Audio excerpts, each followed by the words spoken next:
जो भाव वर्णित किया जाता है कि हम शंकर को मंदिर में जाकर जल चढ़ाते हैं तो खड़े खड़े चढ़ाएं कि बैठकर चढ़ाएं, बहुत ध्यान देना साहब। शंकर में मंदिर में जाकर हम भगवान शंकर को जल चढ़ाएं तो खड़े होकर चढ़ाएं कि बैठकर चढ़ाएं। अब दो तरह का शिवलिंग है मंदिरों में, दो तरह का शिवलिंग का निर्माण होता है, ठीक है। एक विष्णु शिवलिंग, एक शक्ति पार्वती शिवलिंग।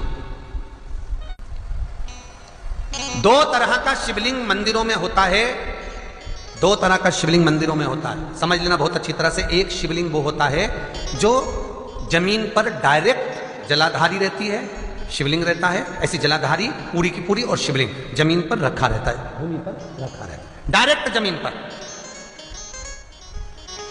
आप जल ले जाकर चढ़ाए, निकल गया रास्ते से। एक शिवलिंग जो जमीन पर डायरेक्ट शंकर भगवान की जलाधारी और शिवलिंग रखा रहता है, वो शक्ति शिवलिंग कहलाता है। माता पार्वती का हस्तकमल उस शिवलिंग के सम्मुख में, और दूसरा शिवलिंग एक डमरू जैसा होता है। अब वो हम उसको कैसे वर्णन, एक डमरू शिवलिंग होता है, ऐसा उसका स्टैंड होता है, ऐसा स्टैंड होता है, नीचे शिवलिंग रखने की जगह होती, फिर ऐसा होता है, फिर उसके ऊपर इस तरह शिवलिंग रखा होता है। देख दर्शन करें आप लोगों ने। अब फिर इसके ऊपर शंकर भगवान का शिवलिंग रखा होता है, ठीक है। इस तरह का जो शिवलिंग होता है, एक डायरेक्ट नीचे रखा हुआ शिवलिंग, और एक भगवान जो नीचे डमरू जैसी आकृति होती है, इस पे जो डमरू जैसा जो भाग बना होता है, ये भगवान विष्णु का हस्तकमल है, और ऊपर का जो भाग है वो भगवान ब्रह्मा का हस्तकमल है। इसको विष्णु शिवलिंग कहते हैं।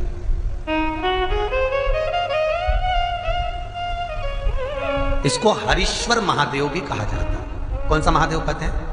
हरि सर्वेश्वर महादेव। हरीश्वर महादेव भी कहते हैं, हरि सर्वेश्वर भी कहते हैं। तो डमरू जैसा जो शिवलिंग का निर्माण हुआ है मंदिर में, अगर शिवलिंग ऊंचा है, शिवलिंग थोड़ी सी हाइट पर है, ऊंचाई पर है, और डमरू जैसा भाग फिर उसके ऊपर जलाधारी के बाद शिवलिंग निर्माण किया गया है, तो वो विष्णु शिवलिंग कहलाएगा, वो हरीश्वर शिवलिंग कहलाएगा, वो हरिवंश शिवलिंग कहलाएगा, हरीश्वर कहलाएगा। और जो डायरेक्ट सीधे जो रखा हुआ है, 12 ज्योतिर्लिंग के अगर आप दर्शन करेंगे तो कहीं पर भी आपको विष्णु शिवलिंग नहीं मिलेगा, केवल एक नागेश्वर को छोड़कर। कहां पर छोड़कर? जम के बोलिए, केवल एक नागेश्वर। नागेश्वर को छोड़कर बाकी के जितने 12 ज्योतिर्लिंग में शिवलिंग के दर्शन करोगे सब शक्ति शिवलिंग मिलेंगे, सब जमीन पर। आप जितने भी देखेंगे, काशी का देखेंगे, महाकालेश्वर देखेंगे, तो डायरेक्ट जमीन पर जलाधारी बनी है महाकाल बाबा की, डायरेक्ट जमीन पर बनी है, कोई ऊंचाई नहीं है, डायरेक्ट जमीन पर फिर शिवलिंग है। ओमकारेश्वर देख लीजिए, ममलेश्वर देख लीजिए, आप चाहें तो विश्वनाथ देख लीजिए, डायरेक्ट जमीन पर। सोमनाथ देख लीजिए, डायरेक्ट जमीन पर। केदारेश्वर देख लीजिए, डायरेक्ट जमीन पर। भीमाशंकर, वैद्यनाथ, डायरेक्ट। आप विद्यनाथ जी के लाइव प्रसारण कभी चालू करके देखना, डायरेक्ट जमीन पर, डायरेक्ट।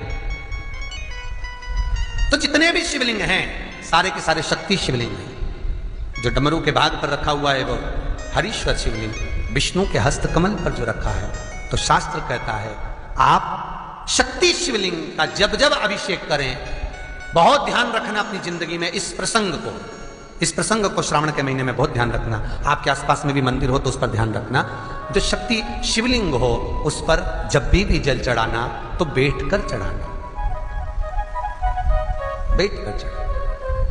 शक्ति शिवलिंग पर जब भी जल चढ़े, भले शिवलिंग कितना भी ऊंचा हो, कितना भी ऊंचा हो, तो संघी से चढ़ा दो, पर जल बैठ कर चढ़ाइए।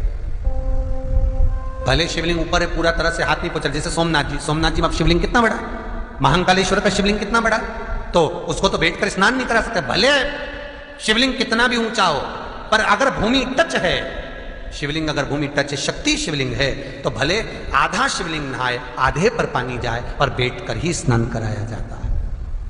और महाराज यदि हरीश्वर शिवलिंग है, अर्थात भगवान विष्णु के हस्तकमल पर, ब्रह्मा के हस्तकमल पर यदि शिवलिंग है, तो वो शिवलिंग का जब भी स्नान कराएंगे, अभिषेक कराएंगे, पूजन कराएंगे, तो खड़े होकर ही करना है। और खड़े होने का भी तरीका होता है, दोनों चरण बराबर में रखकर कभी भी शंकर भगवान के शिवलिंग का स्नान नहीं कराया जाता।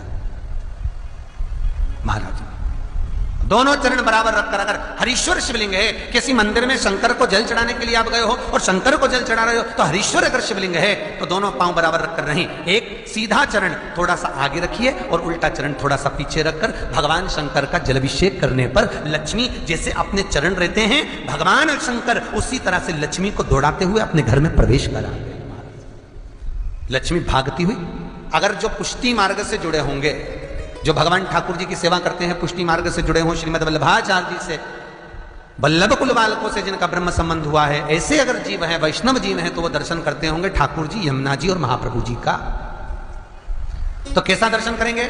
श्रीनाथ जी का दर्शन करेंगे तो दोनों पांव श्री जी बाबा के, मेरे ठाकुर जी के बराबर पर है, नाथ द्वारा वाले श्री जी बाबा के, गोवर्धन नाथ जी के दोनों पांव चरण बराबर। श्रीमद वल्लभाचार्य जी का दर्शन करेंगे तो दोनों चरण बराबर के फोटो में मिलेंगे। पर यमुना जी का अगर आप दर्शन करेंगे, पटरानी यमुना जी का जब दर्शन करेंगे, तो यमुना जी का चित्र का दर्शन करेंगे तो यमुना हमेशा एक पांव यमुना जी का आगे मिलता है। क्यों? जो वैष्णव ठाकुर का दर्शन करे, श्रीमद वल्लभाचार्य जी के अनुसार भगवत चर्चा करे, उसके यहाँ यमुना भक्ति निरंतर प्रवेश करती जाए, इसलिए भागता हुआ चरण, दौड़ता दौड़ता। तो शंकर भगवान का अगर हरीश्वर शिवलिंग है, कहीं शिवलिंग डमरू आकृति पर, अगर ऊंचाई पर है, हरीश्वर है, तो फिर जल खड़े होकर चढ़ाए, चरण आगे पीछे। बहुत ध्यान देना महाराज, हरीश्वर शिवलिंग का वर्णन किया महाराज, बहुत सुंदर बात कही है, बहुत ध्यान से सुनिएगा। शक्ति शिवलिंग के ऊपर जो जलाधारी लगती है, शक्ति शिवलिंग के ऊपर जो जलाधारी लगती है, वो 5 मिनट, 10 मिनट, आधा घंटा रखकर 24 घंटे के लिए हटा सकते हो।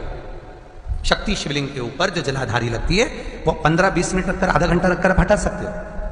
पर हरीश्वर शिवलिंग के ऊपर भगवान विष्णु के हस्त कमल पर जो शिवलिंग का निर्माण आपको भी वर्णन किया, अगर वो शिवलिंग है तो उस पर जलाधारी अगर लगी है तो कम से कम 5 घंटा, 8 घंटा तो जलाधारी को रखना पड़ेगा ही। बहुत ध्यान दीजिए महाराज, शंकर जी की प्राण प्रतिष्ठा करते समय, शंकर जी की स्थापना करते समय, शंकर जी को प्राण प्रतिष्ठित करते समय एक एक चीज का ध्यान करना पड़ता है कि हमें कैसा शिवलिंग रखना है, कौन सा शिवलिंग रखना है, कैसे स्थापना करना है, किस भाव का होना चाहिए। शंकर के मंदिर में शंकर जी विराजे हैं तो गणेश जी, कार्तिकेय और पार्वती की मुद्रा कैसी होना चाहिए, गणेश जी कौन सी सूंड का होना चाहिए। जब शंकर के मंदिर में हम आराधना कर रहे हैं तो गणेश जी की सूंड किस ओर होना चाहिए, पार्वती की मुद्रा कौन सी होना चाहिए, षडानंद कार्तिकेय की दृष्टि कहां होना चाहिए, ये शंकर जी की प्राण प्रतिष्ठा में देखा जाता है। केवल मूर्ति वाले ने बाजार में मूर्ति बनाकर बेच दी और तुम गए, हमें शंकर जी का परिवार दे दो, हमारे मंदिर है छोटा सा, में वहां प्रतिष्ठा करना है। तुम बाजार में गए और शंकर जी का परिवार लेकर आ गए, शंकर जी लिया, कार्तिकेय लिया, पार्वती जी लिया, गणेश जी लिया और स्थापना करवा दी पंडित जी से, और बाद में बोली हमको थोड़ी कष्ट हो रहा है, हमको थोड़ी तकलीफ हो रही है, कहीं ये हम जब से लाए इससे तो नहीं हो रही, कहीं इससे तो नहीं, नहीं, गलती तुम्हारी है, तुम तो बस गई और लेकर आ गई। यहां तक शिव महापुराण की कथा कहती है कि तुम्हारे घर की मूर्ति जितनी पुरानी होती है उतना सुख देती है। आपको पहले भी कथा में कहा, दिया और मूर्त पुरानी होगी चलेगी, पुरानी। एक फैशन चल गया, छोटे से ठाकुर जी नहीं रखूं, बड़े वाले लाऊंगी लड्डू गोपाल, सेवा अच्छे से हो जाएगी, और जो सास के हाथ के वो अब उनको नहीं पूछे तो दुख नहीं होगा, दुख तो होगा। महाराज घर में जेठानी के आने के बाद देवरानी आती है और सास देवरानी से बहुत लाड लड़ाती है, छोटी बहू ले साड़ी पहन ले, ये ले रकम ले, ये ले हैं। सास जब छोटी को बहुत कुछ करती है तो जेठानी का जीवड़ा जलता कि नहीं जलता, बोला तो सही थोड़ा बहुत तो लगे, बताओ हमको तो कभी नहीं करा, हमको तो ऐसा कर ही नहीं, हमको तो ऐसा कर ही नहीं। उसी तरह आप नए भगवान लेकर आ गए, नई ठाकुर जी लेकर आ गए, और छोटे ठाकुर जी पहले के हैं।